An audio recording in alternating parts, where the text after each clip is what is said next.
Fuerza Aérea ha bombardeado las torres de Radio Portales y Radio Corporación. Mis palabras no tienen amargura sino decepción, y serán ellas el castigo moral para los que han traicionado el juramento que hicieron. Soldados de Chile, comandantes en jefe, titulares, y el almirante Merino que se ha autodesignado.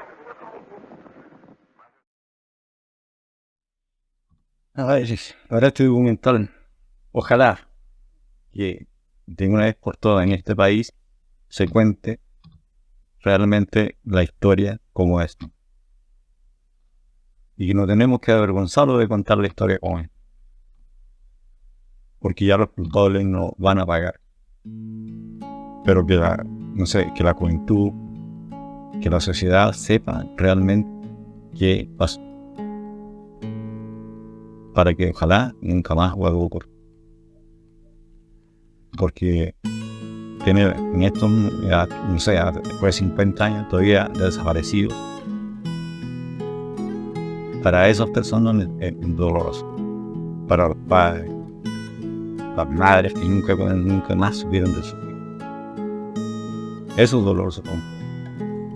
Y debería saberse la verdad. Porque los culpables ya no van a pagar. Pero la sociedad tiene que hacerse cargo de eso. Para que nunca más vuelva a ocurrir.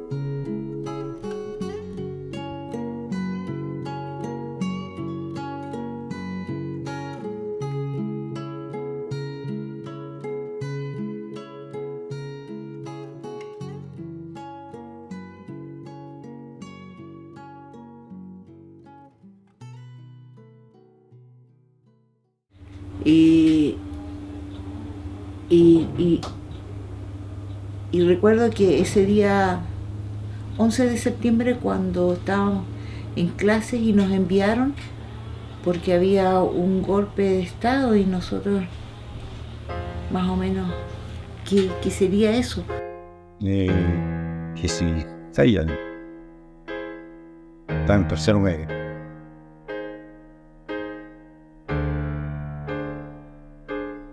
En tercero medio para el 73, con 16 años. Bueno, ese día 11 ya, cuando empezó la revuelta, a nosotros nos pasaron del liceo a todo el liceo. Y teníamos que volver como el día 22, creo que fue 20-22. El 11 de septiembre, nosotros tal vez un día antes sabíamos que iba como a ocurrir, pero no temprano, tarde. Tal vez durante la noche supimos que iba a haber un golpe de estado. Y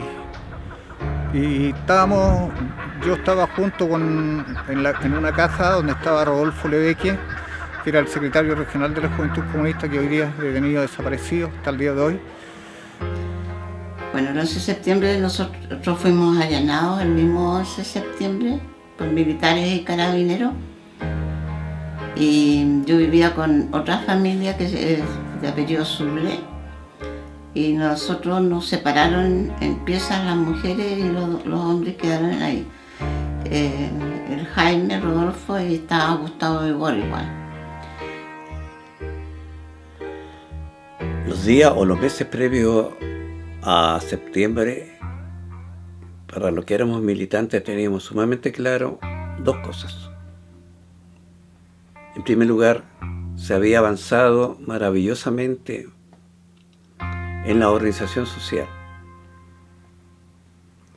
Y eso entendíamos que garantizaba el programa que se estaba viviendo. Durante los últimos meses del gobierno de Allende, siempre habían intentonas de parte de los sectores de derecha de tomarse el liceo y generar caos y confusión y terminar con las clases, porque eso aumentaba las posibilidades de impulsar un golpe de Estado. Llego y le dije, señora Ubaldina, le dije, ¿qué pasó? Ella me dijo, no saben nada, me dijo. Mataron al presidente Allende. Sí, estábamos en clases y salió por la radio y hubo que retirarse a las casas, que se fueran a las casas y que no salieran. Y volvimos a clase y el primer día fue igual una regada activa. O sea, nosotros estuvimos a las 9 de la mañana al curso, por lo menos el tercero en el que yo estaba, que era el tercero B, nos fueron a buscar a la sala, o sea, sacaron de la sala a todos los carabineros. Y con el liceo formado en el patio, y nosotros pasando por al medio de carabineros nos fue para allá, a todos, detenidos. Obviamente la represión después en los liceos fue una semana y meses. Sacaban los estudiantes desde el aula porque los funcionarios, asistentes de la educación y algunos profesores fueron despedidos y fueron reemplazados por personas vinculadas a la dictadura o carabineros o militares retirados que hacían el trabajo de entregar ya sea a los jóvenes que estaban vinculados a los partidos políticos o que buscaban algún familiar, algún dirigente. Esa pega la hacían con los jóvenes de los diferentes liceos. Las Fuerzas Armadas se hicieron sentir dentro de los colegios, tomando detenido a mucha gente, a muchos estudiantes y profesores también. Por lo tanto, eso es algo que marca estos 50 años también que se está pronto de conmemorar, ¿cierto? Y que debe estar en el recuerdo de mucha gente. Y debería estar tal vez en la historia del Liceo de Hombres. Porque allí se tomaron detenidos, se vulneraron a personas, a estudiantes, y eso no debe ocurrir nunca más. Estamos en este lugar porque fue en esta puerta el lugar donde salieron durante el periodo de clases los funcionarios, los estudiantes que habían sido identificados, seleccionados para ser interrogados por las fuerzas de represión, por carabineros, y listado que estaba a cargo de un funcionario del liceo que quedó a cargo de todo eso. Pancho Villa le denominaba, Juan Celestino López Forneró era su nombre.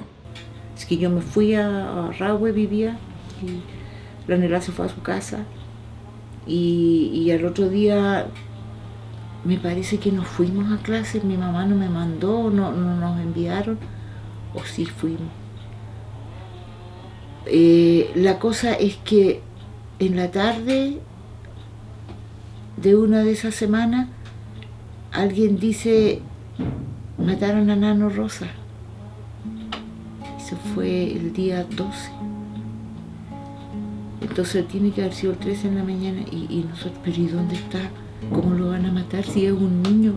O sea, fue nosotros, ¿cómo va a ser posible eso? ¿Quién hizo eso? Si eso sería tonto, ¿para qué matar a un chiquitito?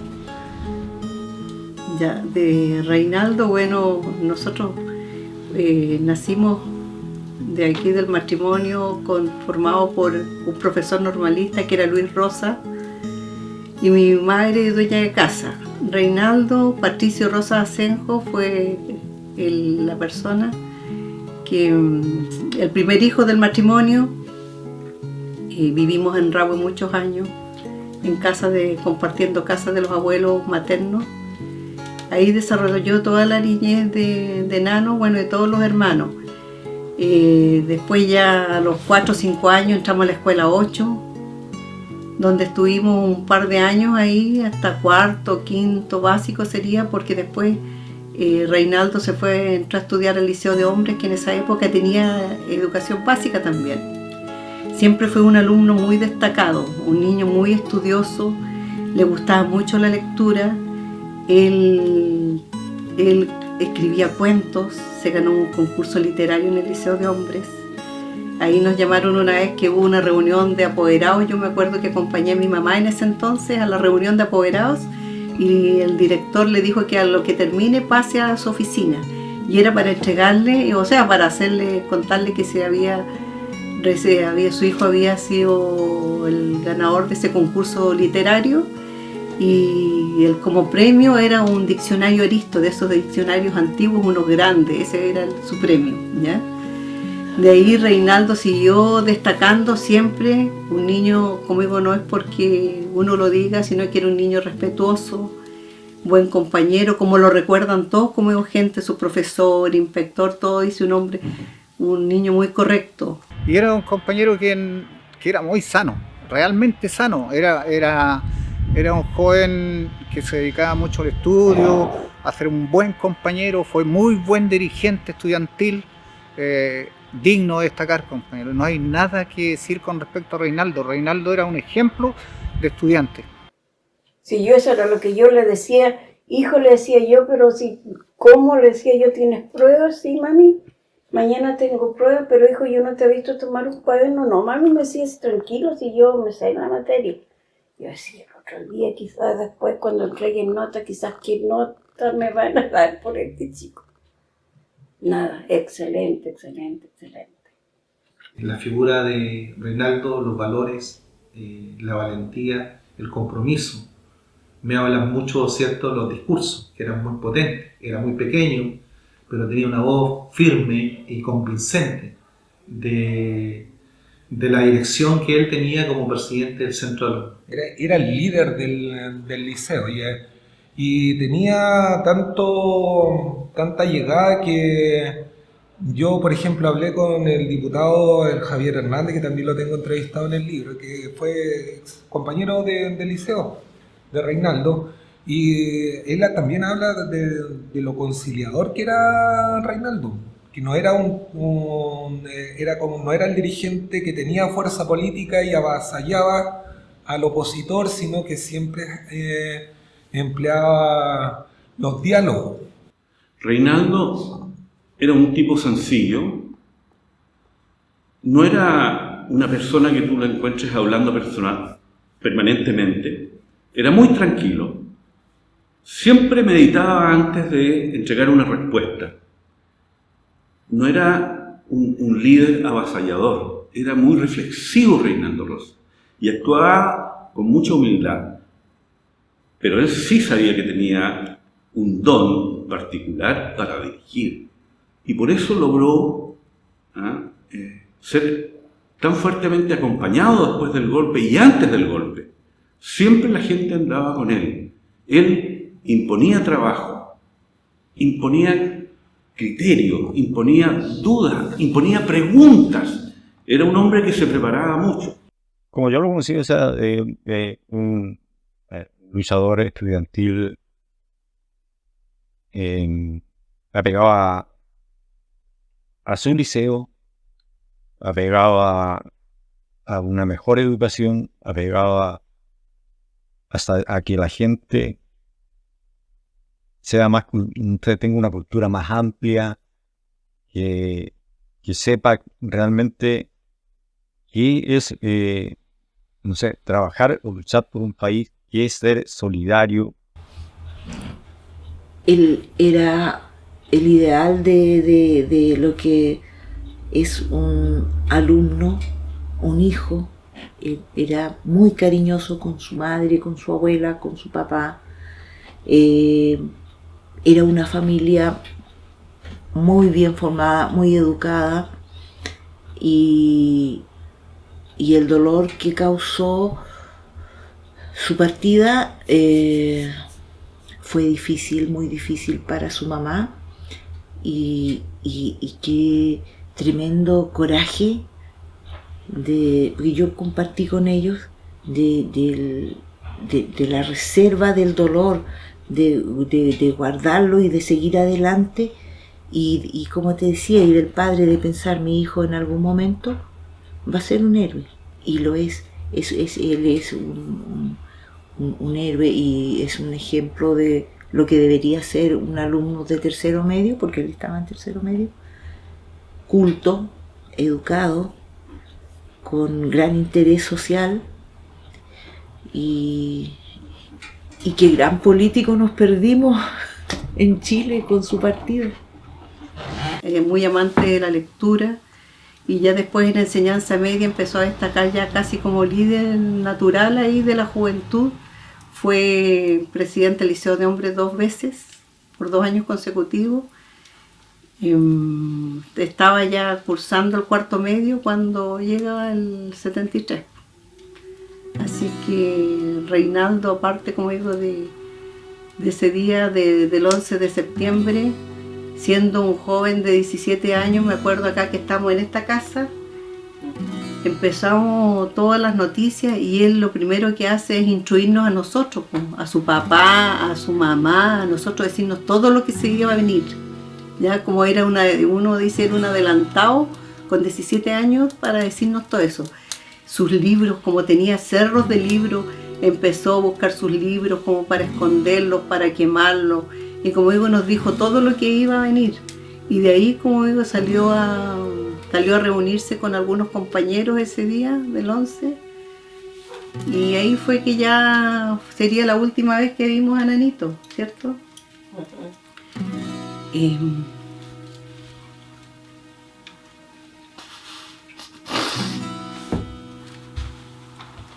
Disculpa.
Reinaldo.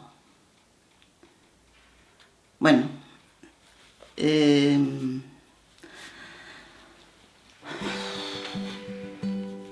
nosotros con Reinaldo ambos éramos militantes de la juventud, él de la juventud socialista y yo de la juventud comunista.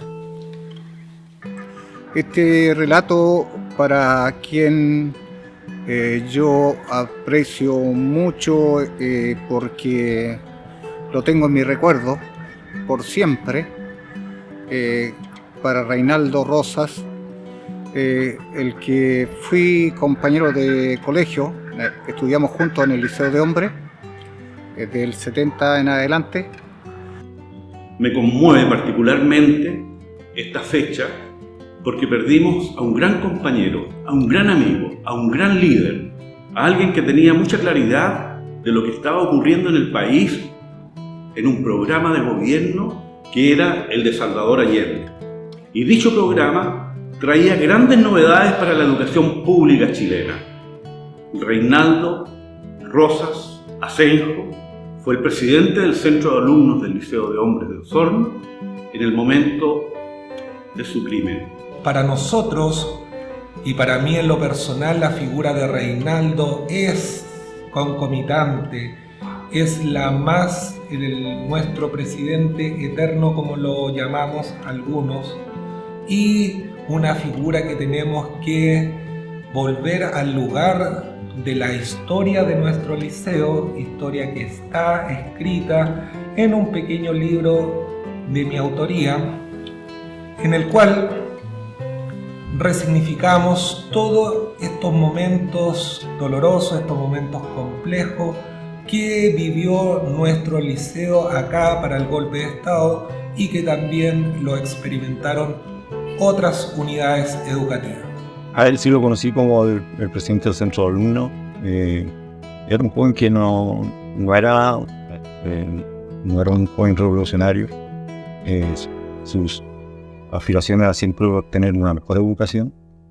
Era siempre el que intentaba alfabetizar a las personas, que se notaba mucho, pero no era un revolucionario que levantaba a una lucha de peleas no, simplemente era de cómo buscar el bienestar de todos los estudiantes, pero con mejor educación, no como un estudiante revolucionario.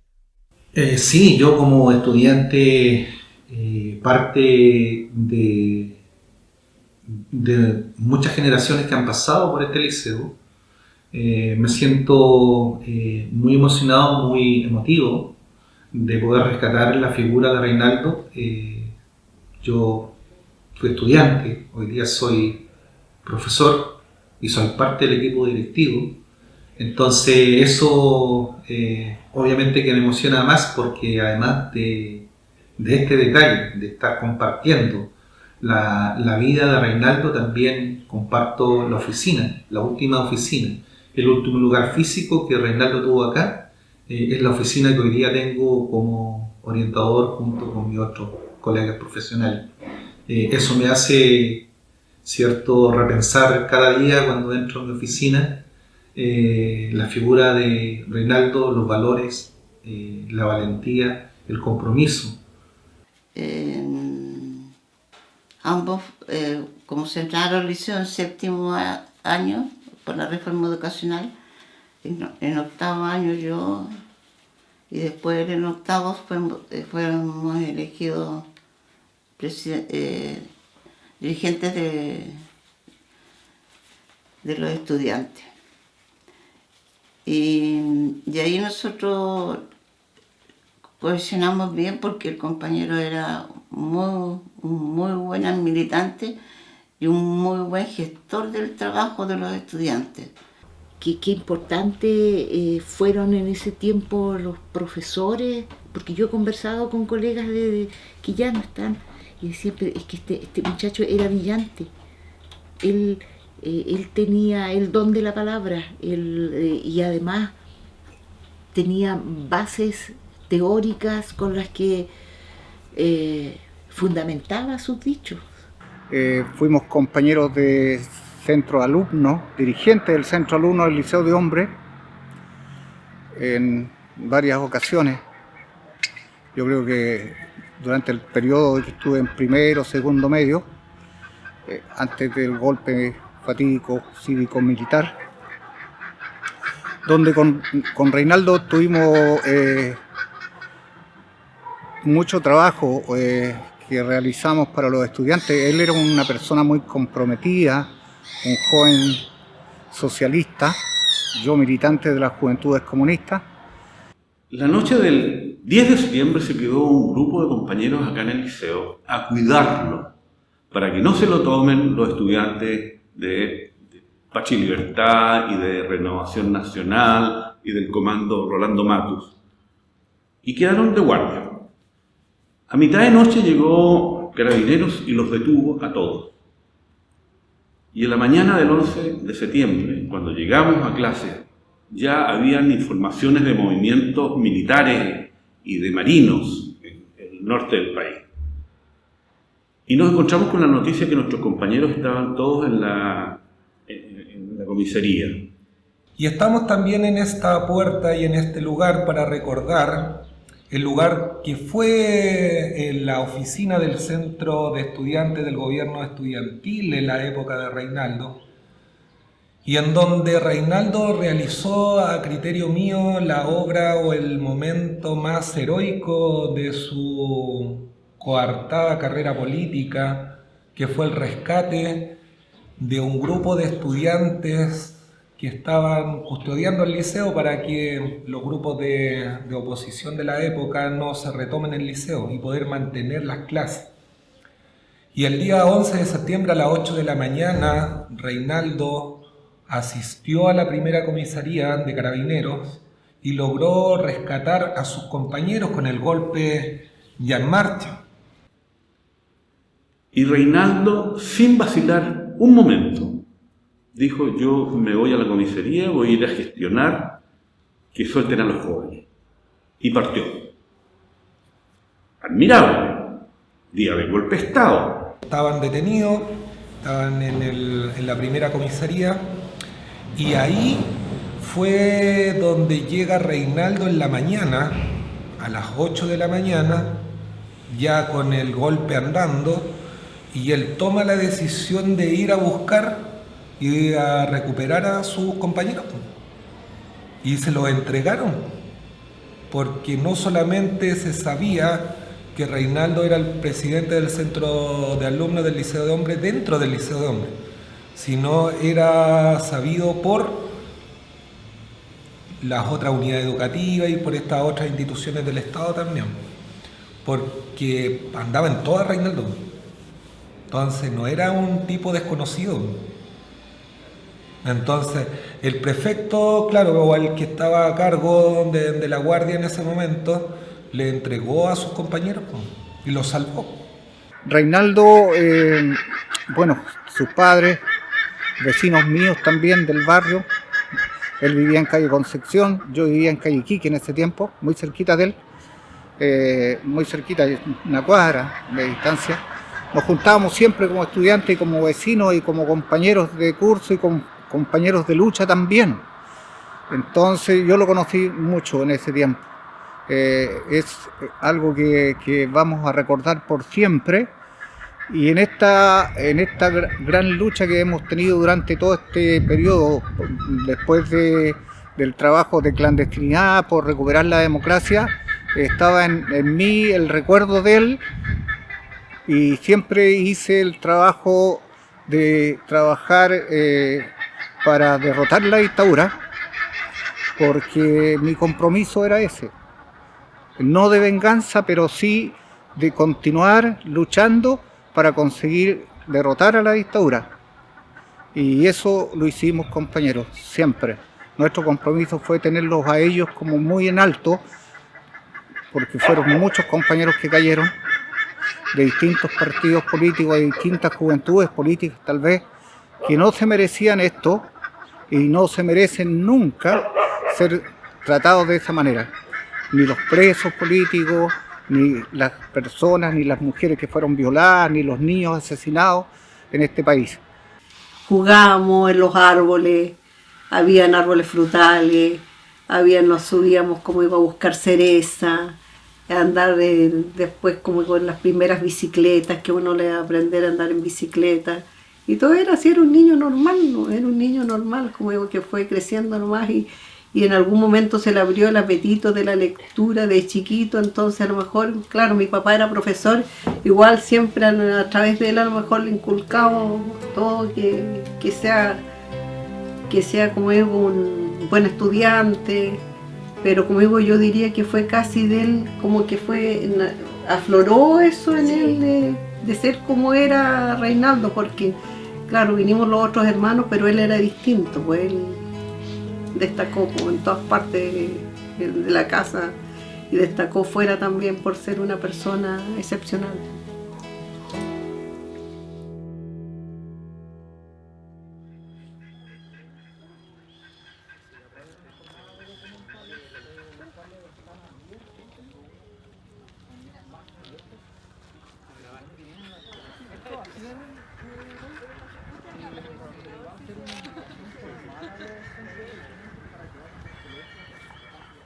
Hola, buenas.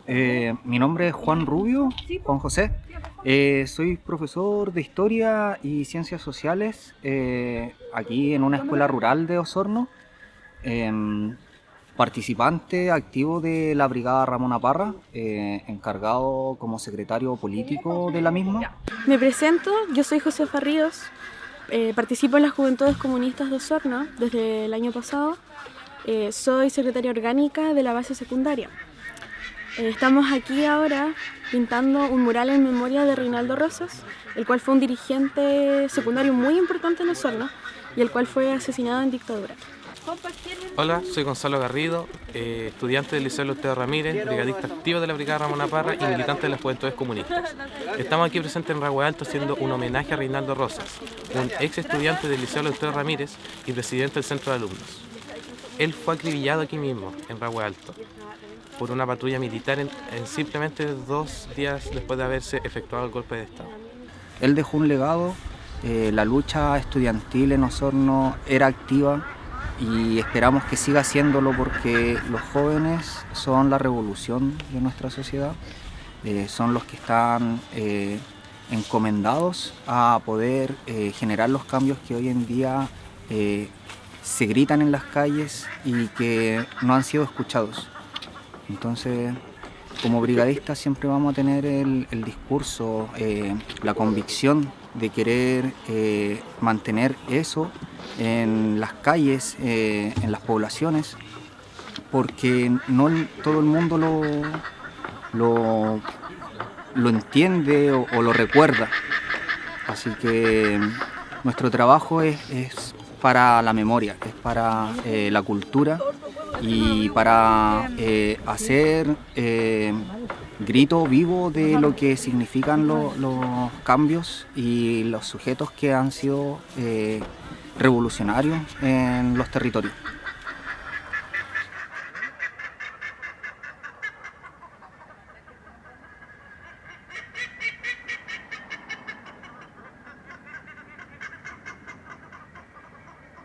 Nuestro diseño siempre ha sido un trabajo fraterno. Nosotros cuando nos sentamos a pensar en nuestros proyectos ha sido siempre pensando en que es un arte para todos, es traer el arte a la comunidad. Entonces cuando decidimos pintar el semblante de Reinaldo fue porque obviamente en su memoria, en su lucha, en el hecho de que por justicia y derechos humanos no han sido reivindicados. Disculpa, ¿y usted logró obtener justicia por lo que le pasó? En eso está. En eso está. Ya se sabe quién lo... O sea, está la verdad, sabemos sí, de quién fue. Sí, ya se sabe quién fue. Un militar. No, Claro. no se ha hecho ningún tipo de demanda. reparación. No, todavía no. Nada, todavía. No, todavía no. Pero como digo, la demanda está, ya se sabe quién fue. Sabemos de que Reinaldo fallece en Rahue Alto a través de una intervención que hace una patrulla militar, es asesinado por la espalda. Y este crimen, este delito que se cometió con Reinaldo no tenía culpables, hasta muy poco, donde ya la noticia la sabemos, que condenan, aquí la tengo, a ex oficial de ejército que cometió este crimen en el año 1973. El ministro en visita extraordinaria de la Corte de Apelaciones de Temuco, Álvaro Mesa Latorre, condenó a pena de 12 años de presidio efectivo al ex oficial de ejército Gustavo Eduardo Santibáñez Mangelsdorf en calidad de autor del delito.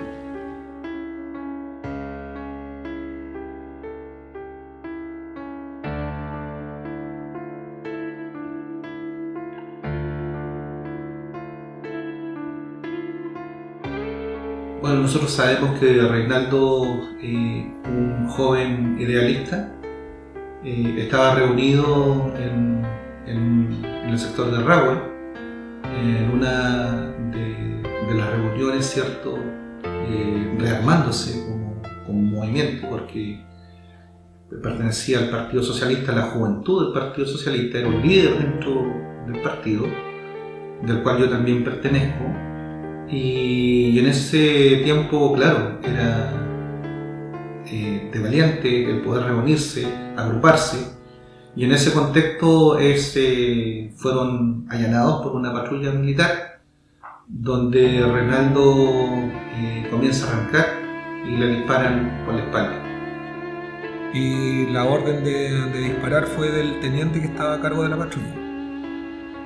Y de hecho por eso fue enjuiciado y ahora se supone que está preso el oficial que estaba a cargo de la patrulla, que la prensa no ha dicho ni siquiera el nombre.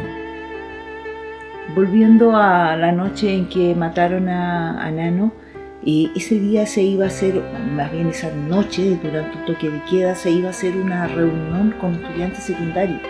Los chiquillos estos que participaban en política activamente, pero que eran solo estudiantes secundarios, se iban a juntar para ver qué hacer, cómo asumir esta cosa tan brusca, tan novedosa, porque nadie sabía qué pasaba, cómo era.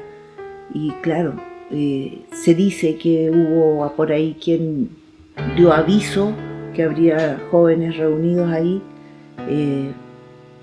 y que por eso llegaron patrullas y demás. La vida triste para quien haya delatado, truncó, y muchos convirtieron en un héroe a Nano, y ellos son una sombra más entre los muchos que delataron, truncando la juventud de mucha gente en ese tiempo. Al amanecer, porque en la noche nosotros militábamos, si bien es cierto salíamos de nuestras casas de seguridad y nos vinculábamos, a mí me tocaba coordinar Rahue Alto, y supimos que en el lugar habían una reunión de la Juventud Socialista del Liceo de Hombres, y que habían ejecutado a una persona.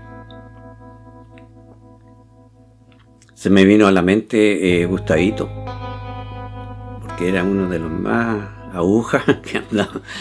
Gustavo Salvo, que después fue gobernador. Después supe que él no alcanzó a llegar a la reunión. Yo no alcancé a llegar a esa reunión, porque con 3 compañeros más, estando nosotros en Rahue Bajo, en la intersección de Antofagasta con Concepción, nos fuimos en la noche con toque de queda hacia García Hurtado de Mendoza, y ahí donde está el mercado actualmente, el mercado de Rahue, hay una subida, y por ahí subimos nosotros hacia el sector 1 o 2 de García Hurtado, y sin darnos cuenta arriba había un militar que nos estaba esperando. Nosotros no lo vimos, y cuando subimos nos encañonó, nos hizo poner las manos en la nuca y nos dijo que estábamos detenidos. Y esa noche de que a Reinaldo lo asesinaron, yo venía llegando a la casa de Carlos Huisca, que era un joven comunista, y no pasaron ni 5 o 10 minutos tal vez cuando se sienten correr personas y balazos seguidos a eso a las afueras de la casa, afuera de la casa donde estábamos nosotros, que éramos unos 4 jóvenes comunistas que estábamos en esa casa esa noche, y por suerte que no pasó más grande, porque podíamos haber sido también nosotros los que pueden haber recibido esos balazos y haber sido asesinados también por esta dictadura cívico-militar. Y partimos con mi mamá, pues yo le dije, mamá, yo voy a ir arriba donde la Nera inmediatamente, me voy. Y mi mamá me dijo, yo te acompaño. Y fuimos, y ahí nos enteramos de que don Lucho andaba buscando el cuerpo en la morgue y lo llevó arriba a la casa. Y ahí dejamos, con la Nela y con todo, creo que dejamos de ser niños.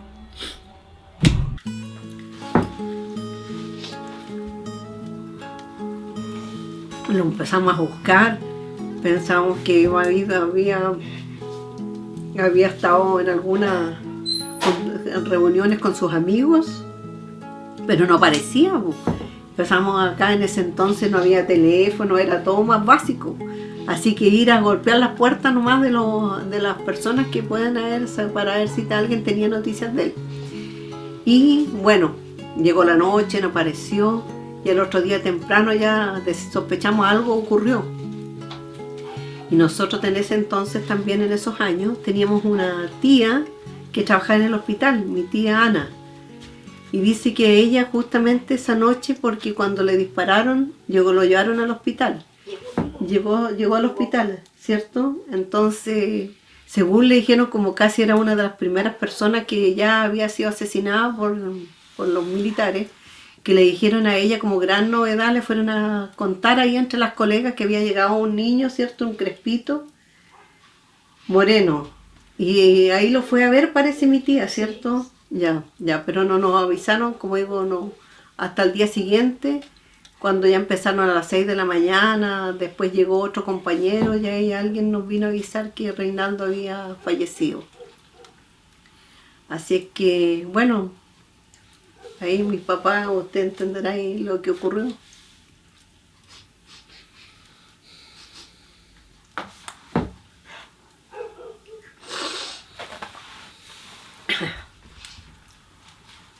Y ahí empezó la tortura para todos los que quedamos vivos.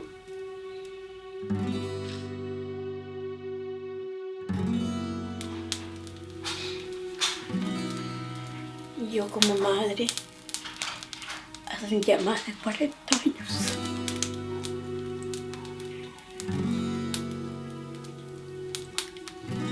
Pero la verdad, la herida sigue sangrando.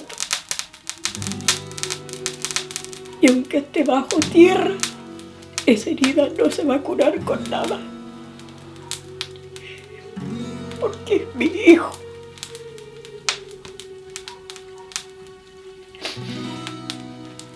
No lo olvido. Cada día que amanezca toca el timbre y parece que él va a llegar. Porque yo nunca lo considero que él está muerto. Para mí anda como que anda en otra parte, como que anda con sus amigos, qué sé yo, con esa idea que ve. Y por eso cuando tocan el timbre, parece que va a ser el que va a llegar.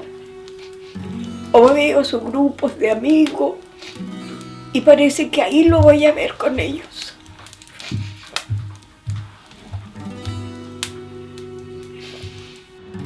Y al otro día supimos lo que había ocurrido en una reunión que se había concertado en un sector popular, en Rahue Alto, donde llegaron 3 o 4 compañeros. Los vecinos alertaron a los militares y les dijeron que en esta casa había gente que estaba llegando y había una reunión política. Que estaban en reunión de comité político, una reunión ultra clandestina, y que fueron delatados por alguien. Algunos dicen fue un hombre, otros dicen fue una mujer, pero hubo un delator que dijo en tal casa hay una reunión política. Bien, resulta que a él era de derecha y él empezó a dar nombres de las personas que eran de izquierda. ¿Cuál era el nombre de él? Omar Solí, que él murió hace muchos años atrás. Que inclusive, no le puedo decir quién, le fueron a poner como una cola de caballo en la puerta de su casa de ese vecino. Y él se dedicó a dar nombres de las personas. Y ahí me fueron a buscar a mi casa. Porque si a Reinaldo lo andaban buscando. Porque antes Reinaldo andaba medio preocupado. Andaba preocupado, no que se haya ido a esconder nada. Andaba preocupado porque Patria y Libertad lo conocía. Patria y Libertad lo conocía a Reinaldo.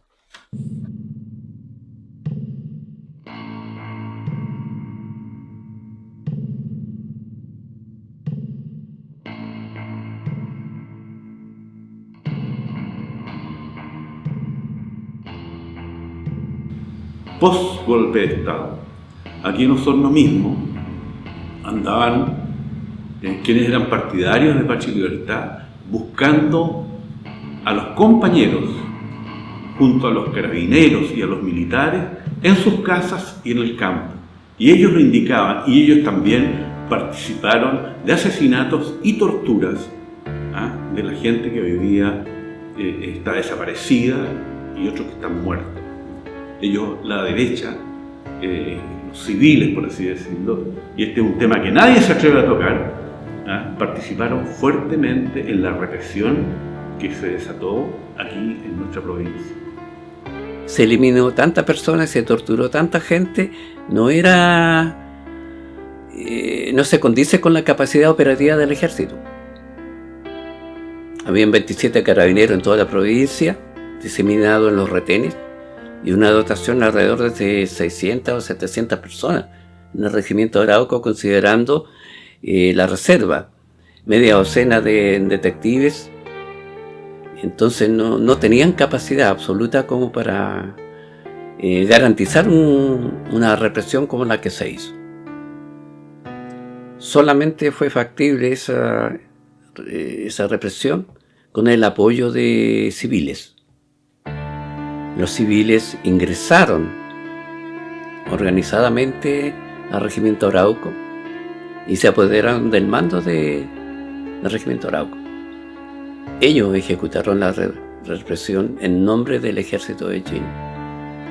Y eso Osorno lo sabe, y eso aún no está impune. Yo tenía unos vecinos, el Lito y el Juanito, que estuvieron en la escuela de oficiales del ejército, y a los 2 años, 72, dijeron que lo habían dado de baja. Así que por eso voy a hablar con seriedad. Y cuando fue el golpe de Estado se vistieron de militares.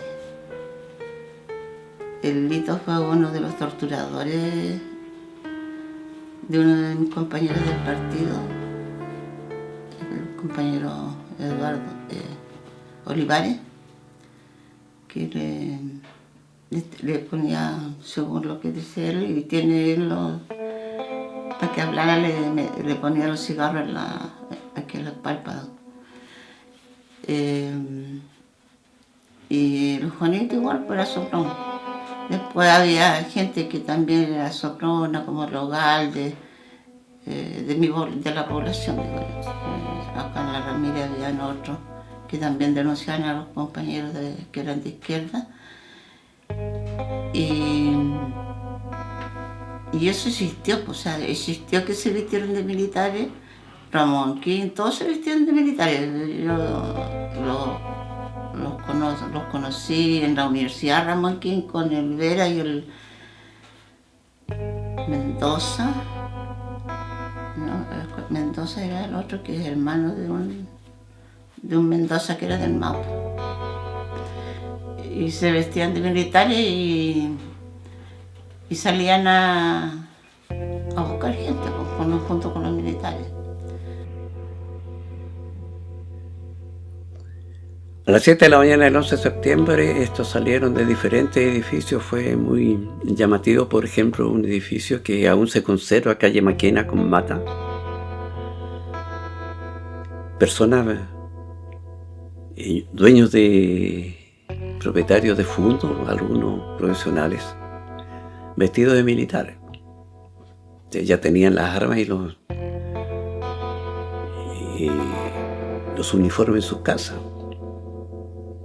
Bastaba los carabineros, así los oídos, o los militares, o todas en general, para cualquier vecina dijera, tal niño hizo tal cosa, y los tomaban presos. ¿Por qué eso pasó acá? Y dentro de las juventudes del Partido Nacional, el día 13-14 de septiembre llegaron armados y vestidos de militares. Dentro. Y ellos fueron los principales delatores de los otros alumnos militantes. Patria Libertad se juntaba, ponte tú, en el local de Renovación Nacional que quedaba al lado de Embajadores y salían como a amedrentar los comerciantes en la ciudad. Entonces, los comerciantes lo que empezaron a hacer es poner estas cholguanes para proteger sus ventanas. De aquí de la tenencia de Ragüe Alto.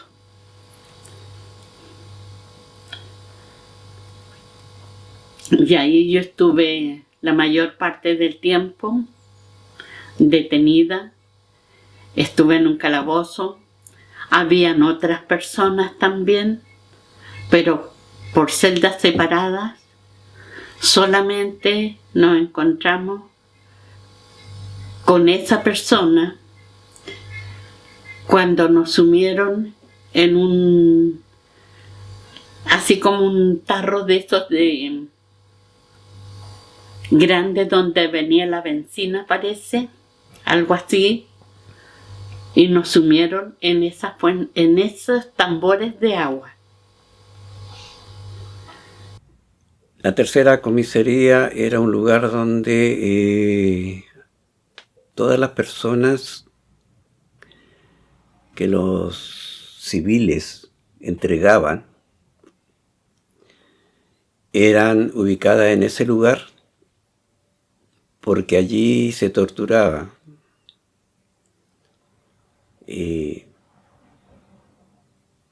La derecha Osornina tenía el mando dentro de esa comisaría.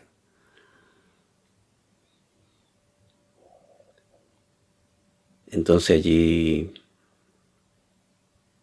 quien caía y era llevado a la tercera comisaría se consideraba hombre muerto.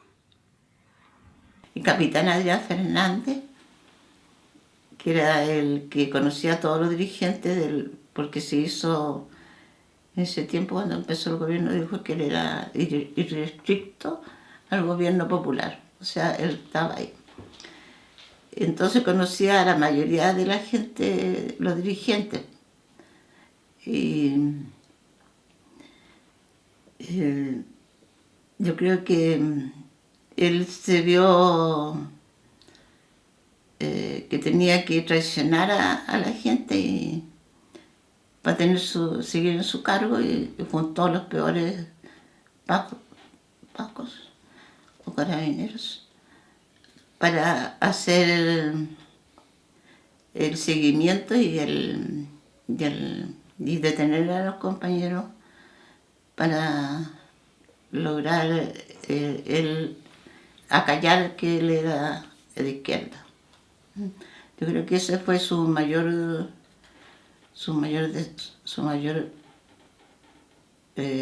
¿cómo se dice así? Traición. Su mayor traición para proteger su vida. Porque yo tengo un documento, bueno, que lo plastifiqué, donde el prefecto Vargas hace una alusión a que tenían que vigilarlos a esas personas, a esos carabineros, por cualquier cosa que ellos hagan a favor de algún preso político. Adrián Fernández Hernández, de la tercera. FH. Incluso dice que después iban perfeccionándose, porque también, bueno, los carabineros, igual algunos gente que era del campo, entonces pues cuando iban a tirarlos, iban a matar los puentes Vilmaicén, después para que no floten, hay gente como era campesina, que los animales le abrían para que no floten, entonces van perfeccionando el tema. Ahí absorben el agua. Sí. Pues como en Osorno ocurrieron muchas atrocidades y cosas que quedaron siempre tapadas porque, bueno, aquí Osorno no sabe. Es que nunca ha habido justicia realmente. Aquí todo el mundo aquí, sobre todo en la zona, lo deja como pasado calladito, porque aquí sabemos que estamos rodeados todavía de los grandes, de los gente de fondo, agricultores. Sí. Yo estuve detenido en 2 lugares. Me detuvieron los militares del regimiento Arauco. Todavía no tenía 18 años. Fue la primera vez. estuve en investigaciones también, y después en 2 oportunidades más durante el periodo entre el 73, 80, por Carabineros de la primera comisaría. Puesto que fui detenido en Rahue 2, yo vivía en Rahue 2, y los funcionarios del ejército eran mis vecinos. Ellos me detuvieron y me aconsejaron que me entregara porque me buscaba Patria y Libertad para eliminarme.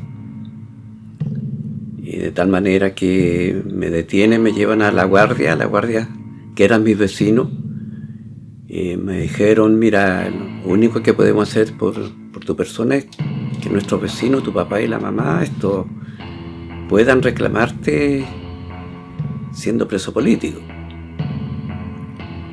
Yo fui detenido el 20 de septiembre.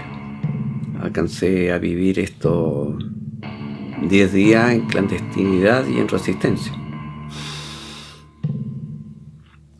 Prueba de lo que digo, estando en la guardia del regimiento Arauco, llegan los pude ver y escuchar, los civiles vestidos con ropa del ejército buscando mi persona, y la guardia me negó, me protegió.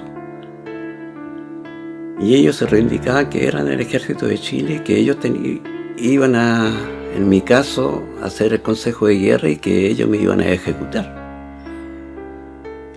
Allí andaba Cain, Mor, Inter, Foller, Coquel Amor, de la fábrica de asesinas, Felco. Bueno, hay un diálogo que yo siempre lo comento y vi que realmente, y eso fundamenta que la represión, en el caso de la sociedad osornina, la garantizaron los civiles y que hoy día viven impunemente. Hay otros compañeros que en ese momento estaban haciendo el servicio militar, y ellos también relatan qué fue lo que pasó y qué fue lo que hicieron los civiles dentro del ejército. Nosotros tuvimos como Juventud Comunista muchos compañeros que hoy día no están con nosotros, como Rodolfo, como Gustavo Igor, Arturo Valdera, Mario Paso, muchos compañeros que hoy día no están con nosotros. No olvidarnos nunca de nuestros compañeros caídos, porque los años posteriores trajeron una infinidad de hechos que fueron realmente lamentables aquí en Osorno. Hubo una alta criminalidad. Aquí a los hermanos Lebeque les dieron bala, los mataron, los asesinaron. A tantos compañeros jóvenes, dirigentes sociales, dirigentes campesinos, por el solo hecho de haber dirigido una cooperativa o una asociación o un sindicato o una población, eran asesinados. Hay una cantidad tremenda de compañeros que son de las comunidades indígenas que ni siquiera está su nombre en las listas de los desaparecidos o de los muertos, porque sus familias han tenido miedo de hacerlo, de denunciarlo. Fue difícil el tiempo de la Unidad Popular y fue difícil también para nosotros durante la dictadura por la red de apoyo que no teníamos. Hay compañeras todavía que están muy dañadas. Hay una compañera de Puerto Octay que no sale de su casa para nada. Y tiene una gran depresión. Entonces, la vida no es tan fácil, ni va a ser tan fácil para nosotros nunca. Yo creo que la verdad nunca la vamos a saber. Y ahí estaba el camión de los militares. Eso se lo vuelvo a repetir. El camión de los militares, donde yo no sé si hubieron más muertos que él o fueron heridos y los tiraban como tirar sacos de papa arriba del camión. Eso es lo que yo puedo testificar, la parte de él. Pero también hay muchos oficiales que están presos por los crímenes que se han cometido aquí en Osorno, tanto carabineros como militares. El militar que asesinó a Reinaldo Rosas está en una cárcel, cumpliendo 12 años de presidio efectivo. Y hay otros más que cometieron crímenes y hoy día están siendo juzgados y condenados y en recintos penitenciarios. Y como digo nuevamente, no solo nosotros sufrimos, porque así como nosotros sufrimos, hay muchas madres que hasta los días de hoy no saben dónde están sus hijos. Las madres lloran y lloran porque dicen, ¿cómo? ¿Dónde está mi hijo? No han aparecido. Hay como 3 casos que no saben de cómo están, dónde están sus hijos. Siempre que se hacían romería en el cementerio, nos juntábamos las madres ahí y llegaba una señora siempre de Río Negro, una señora Basay, y ella decía, ustedes saben que sus hijos los tienen sepultados aquí, pero yo no sé dónde están mis 3 hijos, 3 hijos. Es de imaginarse ese dolor de esa madre, y ella murió sin saber dónde estaban sus hijos. Entonces yo pido que esto jamás se vuelva a repetir, nunca más en la vida. Que los gobiernos escuchen el Estado, todo el sufrimiento que le hicieron a las madres, Señor, todo lo que pasó con todos sus maridos de las mujeres, dejando hijos huérfanos, mujeres embarazadas. Entonces es lo que yo pido, que jamás esto se vuelva a repetir. O sea, lo que uno quiere como familia, que nos causó tanto dolor, que nos truncó la vida, como digo, a todos nos marcó. Que esto, no, como se dice, no tiene nunca por qué volver a repetirse, no tiene por qué haber ese odio que habían entre personas, entre familias, fue como que en algún momento todos nos desquiciamos y llegar que el mismo pueblo cometió, porque uno dice si eran los carabineros, eran las Fuerzas Armadas, eran los militares, como son gente igual del pueblo y mataron a su propio pueblo. Entonces esa conciencia tiene que quedar y el Estado tiene que preocuparse de generar, como digo, esa conciencia desde siempre, de nunca más, como dice, de hacer justicia. Igual uno dice, todos como a veces dicen, no, olvidemos, demos vuelta a la página, pero no podemos dar vuelta a la página porque hay una herida abierta. Y mientras, como digo, eso no se repare, no se cure, difícilmente vamos a poder superarlo. Y que estamos ahí expuestos a que esto se vuelva a repetir, porque como dicen, muchas generaciones desconocen lo que pasó. Entonces lo que tenemos que hacer es cómo nos necesitamos todos, cómo nos complementan, y eso tiene que partir desde las aulas. Y tenemos que retomar las instancias de culturalización que se dieron. Y que haya más jóvenes líderes. Vale, no, gracias a ti. Estas cosas después hay que tener las copias que queden acá en el liceo, porque es súper importante que la memoria histórica la sepamos todos, que sepamos qué fue lo que pasó aquí en ese periodo. Nosotros algunos creemos que este liceo en el futuro debiese llamarse Reinaldo Rosas Fijo, en honor a la figura de ese gran líder, estudiantil que fue asesinado el día 12 de septiembre de 1973, cuando tenía apenas 17 años. El Liceo de Hombres debería llamarse llevar el nombre del compañero Reinaldo Rosas con toda justeza, porque él fue un muy buen estudiante que luchó por ese colegio. Además, fue muy querido por toda la comunidad estudiantil y por profesores. De eso yo creo que es indudable, y cualquier entrevista que hicieran tal vez va a ser de esta misma manera. Pero debería llevar su gusto y tener el nombre de Reinaldo Rosas.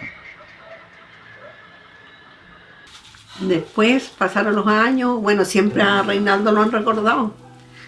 Siempre uno dice, un joven siendo tan joven y que después de 50 años siempre lo recuerden, es porque algo más hizo que siempre ser un líder. A veces que pasan y los chicos lo olvidan, pero acá hay ¿cuánto es un núcleo Reinaldo Rosas? Igual hay de los colegios secundarios también hay algo como una agrupación de Reinaldo Rosas. En el Liceo de Hombres está este premio Reinaldo Rosas para el alumno destacado de las generaciones. Entonces uno dice, venía para otras cosas, estaba hecho para otras cosas. Le truncaron la vida, ¿no? Sí, eso le gustaba igual a mi hijita. Incluso tenía un ajedrez, pero no sé dónde quedó eso. Muy ordenado. Me acuerdo una vez estuvo sentado aquí. Se sentó arriba de la mesa. Y que la verdad a veces no alcanzaba con un solo sueldo para poder hacer todo lo que uno quería hacer. Entonces mami me dijo, pucha, me dijo ahí una platita, me dijo, ahorra, porque siempre él andaba con monedas, como se dice. Y mira, quiero comprarme un par de zapatos, me dijo. Y sentado aquí en la mesa, parece que lo veo así con sus pies y moviéndolo. Alguien que no se merecía morir, pues. Sí, un joven que lo único objetivo que tenía era luchar por un ideal, por tener un Chile mejor, y eso era su fin, no tenía otro. Pero ya nos habían matado al Reinaldo, porque habían muerto varios compañeros la semana siguiente. Claro que no, eso no nos dejó out. La muerte de Reinaldo nos dejó fuera. Replegarse, ¿no?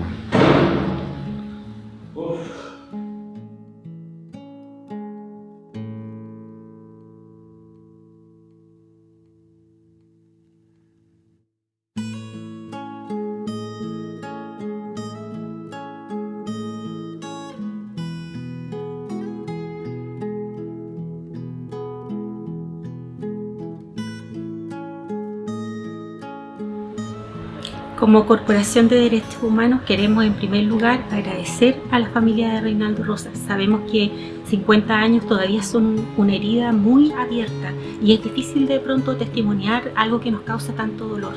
También a las personas que dieron sus testimonios, compañeros y compañeras, para los cuales tampoco ha sido fácil volver a contar esta historia. En segundo lugar, queremos agradecer a nuestro gran compañero Raúl Snow, su familia y su equipo, porque nada de esto ha sido fácil. Ha habido mucho tiempo y mucha entrega voluntaria y gratuita. Y finalmente decir que nosotros somos una corporación de derechos humanos. Los derechos humanos presentan algunas características, son 7, pero yo solo me voy a referir a algunas. Son inalienables, son imprescriptibles, y sobre todo son universales. Y en esa universalidad es que yo también quiero decir que en los testimonios que escuchamos está la palabra Estado, que el Estado se haga cargo, que el Estado se haga presente. Y el Estado, la verdad, siempre ha estado en deuda con el tema de los derechos humanos. Somos nosotros los que hemos tenido que ir a tocar todas las puertas. No es ni el Estado ni el gobierno de turno que ha llegado hacia nosotros a decirnos, aquí tienen, ustedes van a hablar de algo que le interesa a todo el país y que le interesa a todo el mundo. En ese contexto también valoramos y saludamos todas las posibilidades autoconvocadas. Aquí hemos trabajado durante todo este año, de los 50 años, en una coordinadora autoconvocada por la memoria. Y también, como los derechos humanos son universales, hemos trabajado en una coordinadora autoconvocada por la memoria bordada, por la memoria y la artillería. Entonces queremos mostrar hoy día también este trabajo hecho por nuestra compañera Doris Fernández, esta artillera dedicada a la vida y lamentablemente al asesinato de Reinaldo Rosas. Nosotros vamos a seguir bordando y vamos a seguir luchando porque la memoria permanezca, porque la memoria está viva, porque en todo este país y en todo este planeta queremos que nunca, nunca, nunca más se vuelvan a repetir hechos tan horrorosos como este.